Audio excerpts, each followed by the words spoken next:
咁啊，首先講下呢一隊隊啦。呢隊隊咧係高劍夫先生嘅隊，亦都係我個師祖嘅隊隊。咁當年咧，佢係寫俾我老師李福雄先生。咁啊寫嘅時候咧就係30年春，大概1941年度咧。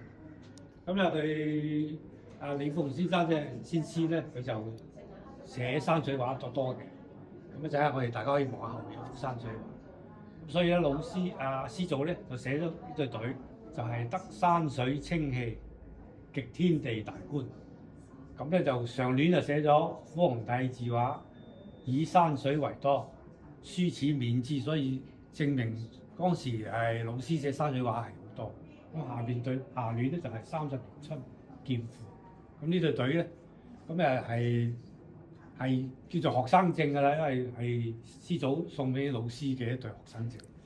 咁隔離呢隊咧，就係先師李福雄先生咧，就送俾我嘅一隊隊。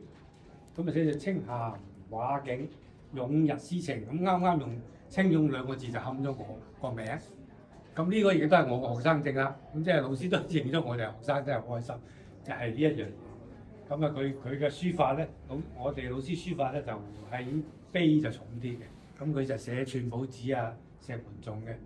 咁佢會走向一個童真嘅味，攞翻個自然味。咁所以佢後期嘅字咧，就開始脫離咗好多書法嘅範疇管理。咁佢就自成咗一個